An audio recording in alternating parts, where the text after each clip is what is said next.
There is a geopolitical power struggle right now that's not getting a lot of attention in the news, but it's going to have an impact on you soon.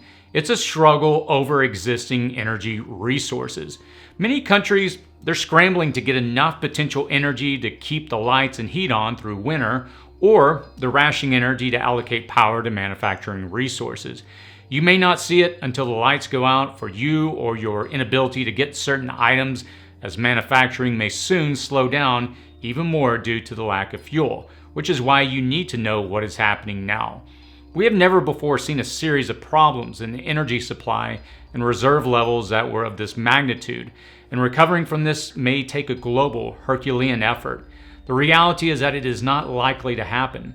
In this video, I'll explain some of the problem countries are having, the reason these problems exist and persist, and what you should be doing now to insulate yourself from this looming energy supply problem. So let's jump in. Please consider subscribing to our newsletter by clicking on the link in the description and comment section below. If you enjoy this video, please subscribe and click the like button to help the channel grow. An overview of the crisis by country. Here is an unsettling fact. Of the top 20 economies globally, 16 of them have some form of energy crisis or shortfall. Those 16 countries account for over 90% of the electrical energy consumption in terawatt hours worldwide. Each country has a unique set of problems compounded by a few common factors. I'll address the three main factors in a moment, but a quick study and simplification of the many issues the major countries face is helpful to understand the bigger picture. At the risk of oversimplifying things, a global energy crunch caused by weather and a resurgence in demand is getting worse. There are also complications as more people push governments to transition from fossil fuels to cleaner energy options. At the country level, China is by far the largest consumer of electricity because of manufacturing. Their consumption of energy in terawatt hours, a unit of energy equal to outputting 1 trillion watts for 1 hour, eclipses all other countries worldwide. In China, rolling blackouts and rationing of provinces based on the needs of manufacturers have already begun. Roughly 60% of China's energy is created from coal. China recently stopped buying coal from Australia in protest of Australia's call for an international investigation into the origin of the COVID-19 pandemic.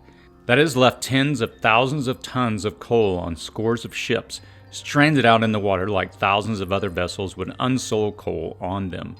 There is no central mechanism here, so the coal isn't being rapidly resold to India or some other country needing it. However, it will eventually be quickly snapped up and resold. Another coal-dependent country and manufacturing powerhouse is India. 50% of India's 135 coal-fired power plants currently have less than 2 days' supply of the coal they need to operate, and power stations can't get enough to maintain operation. There has been an unprecedented increase in the demand for electricity due to the revival of the economy, following a COVID peak in April of a staggering and nation-crippling 414,000 cases. Heavy rains in coal mine areas during September adversely affected coal production and the transportation of coal from mines. Natural gas isn't any better. In East Asia, natural gas is up 85%.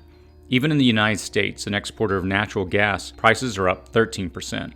Europe's need for natural gas is drawing imports of American liquefied natural gas, or LNG, across the Atlantic, feeding into higher prices for gas in the U.S. itself. Europe is also seeking to form contracts and secure supplies from Russia, Europe's biggest supplier. European leaders are preparing for another brutal winter. Last winter's unprecedented cold and more people at home during lockdowns brought heating oil and natural gas reserves to an all-time low.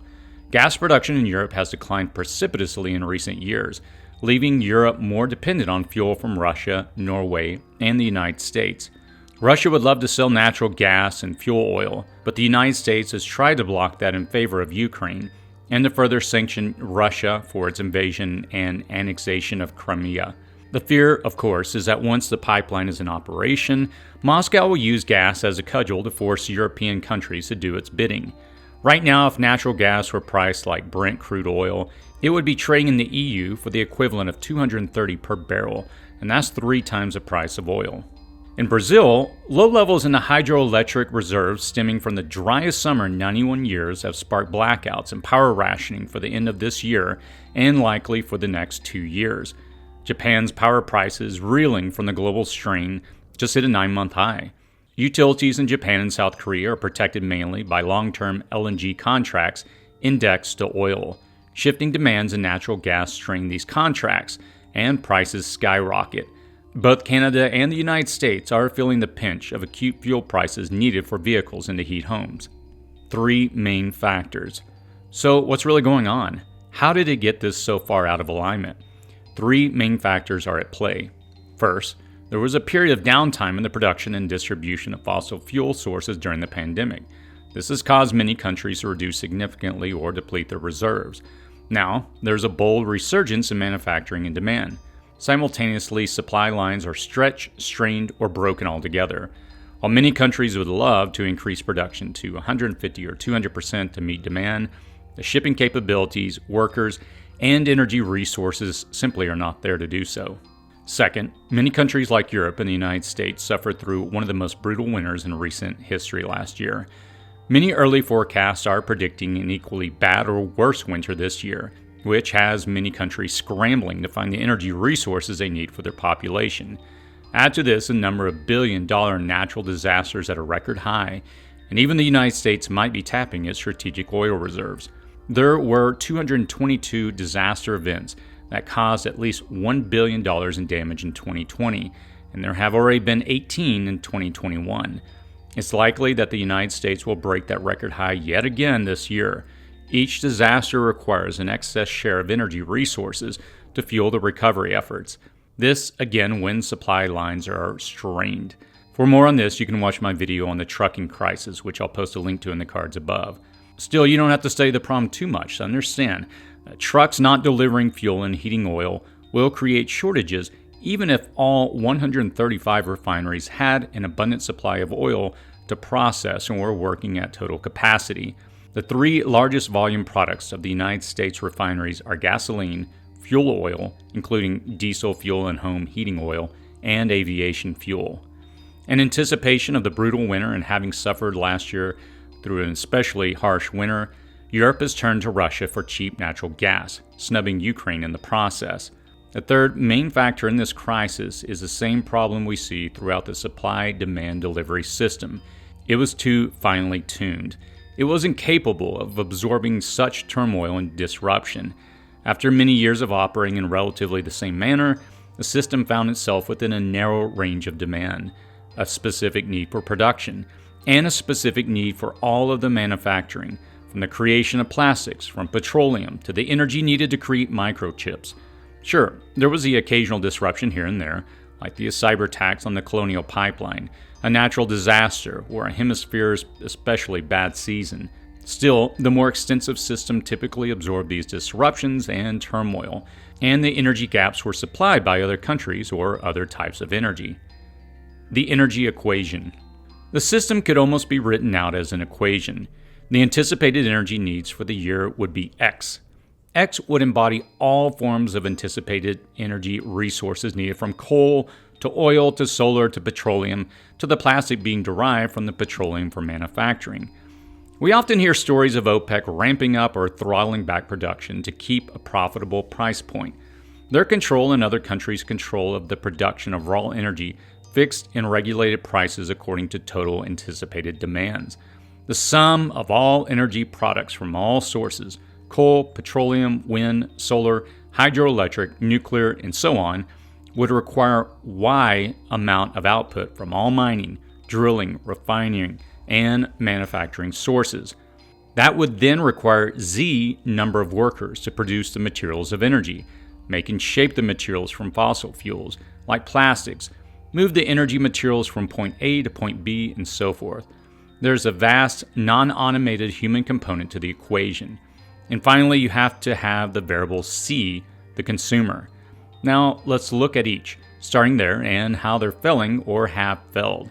C, the consumer, tectonically shifted demand as a result of lockdowns. Over 100 countries worldwide have instituted either a full or partial lockdown by the end of March of 2020, affecting billions of people.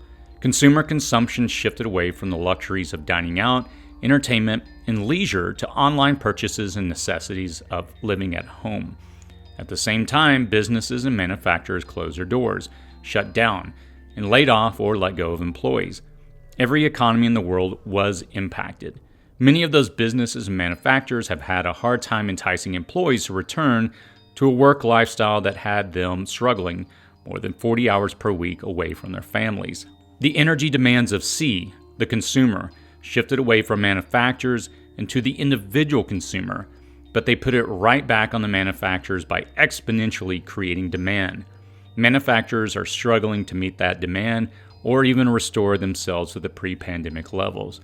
So Z, the number of workers to produce the materials of energy, to make and shape the materials from energy, like plastics, to move the energy materials from point A to point B and so forth, suffering still from a lack of workers for refinement, production, manufacturing, and transport of energy and goods and products from that energy. If you can't produce the plastic from the petroleum because you can't get the oil, or you can't get the plastic on a ship or a truck to the manufacturer, or the final product off the loading dock of the factory to the consumer demanding it, well, there's a huge problem. The worker variable of the energy equation is out of whack too.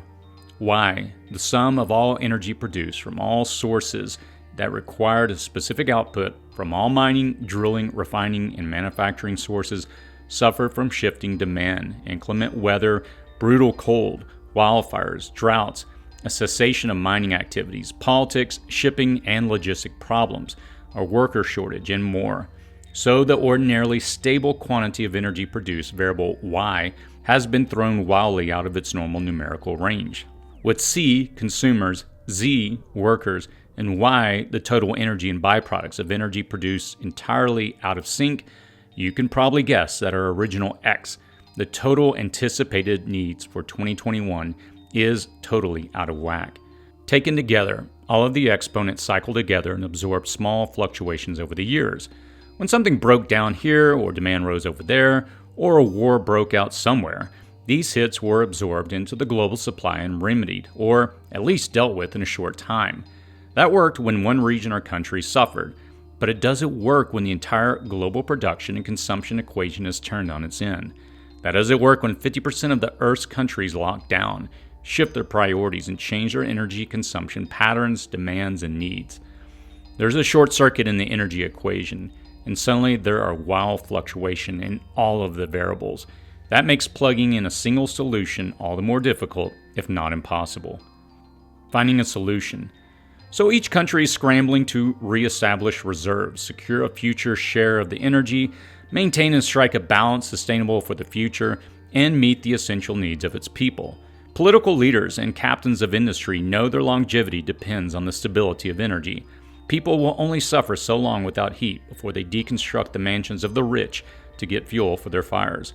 The EU has turned to their nemesis Russia to fill the void, and the United States can't consciously argue against their necessity to do so. Having snubbed Australia's supply of coal, China is forced to cut back, ramp up their own coal mining, or secure other sources from other countries equally in need. Imagine a functioning machine with lots of belts and wheels and cogs. That was the energy production and consumption system of a few years ago, and it was functioning and mostly meeting the needs of manufacturers and consumers. Now, imagine all those belts, cogs, and wheels suddenly changing in size. That's consumer demand and economy suddenly contracting, reducing output, then increasing demand. When all the machine parts suddenly change size, the machine it smokes, sputters, and fails. And that's where we are today. The only solution that can avert the further breakdown of the machine would be for the parts to revert, even slowly back to their original sizes. For that to happen now, consumption has to decrease, which isn't likely. Manufacturing would have to decline in the face of rising demand, and that's not likely to happen either as we head into the holiday season. Weather patterns would not have to be so brutally cold in the wintry north and scorching hot in the summerly south. That's a lot of things to have to fall into place together, and they're not likely to happen. There may not be a solution, but to let this play out, resulting in everyone worldwide taking their fair share of the suffering required. For you, expect higher prices on everything from utilities to gas to the products made from them. Expect the genuine possibility of rolling blackouts, rationing, or complete failures of power systems lasting just not hours, but stretching into days and maybe weeks. Reducing consumption while ramping up and restoring production is the only solution. And that still doesn't address the problems of an aging power system I haven't even covered here. If you have considered a whole house battery and solar system to gain a little independence from the grid, you might find it is too late because the parts for that system aren't available right now. If you haven't taken measures to obtain emergency power sources like solar or gas generators when the main power goes offline, you may have difficulty getting a generator now. Your best solution is to reduce your dependence on the central systems that may fail, learn to live with significantly reduced consumption, or prepare to go without altogether. When the power goes out for you, make sure you have the food, water, and heat to get you through this winter. Take a look at what happened in Texas earlier this year and how people got through that disaster. Look at the success stories of those who were fine and copy them. The world is facing a global power crisis at the very same time that it's trying to restore economies and braces for continued harsh weather. We may emerge stronger one day, but right now we do have to prepare for the situation to get much worse and the energy equation to continue to fluctuate wildly. One thing is for sure, the global energy crisis is going to come to your home, and there's no way of avoiding it. At the absolute very least, you'll likely see it in the form of another increase in the price of pretty much everything. You may experience it even more directly in the form of rolling blackouts or in the availability of gas in your region drying up and pumps out of service. Some countries may even experience civil unrest as their citizens rebel against what they perceive as mismanagement of vital resources and needs. Prepare for the worst and take heed. This crisis, it's in its early stages still and will continue to get far worse before it gets any better. What do you think? Are you feeling the global energy crisis in your region or country? What's your plan for when the energy stops flowing? If you found this video informative and helpful, please feel free to like and share it with your friends, family, and community. If you'd like to be notified when other videos become available, please consider subscribing to this channel. As always, stay safe out there.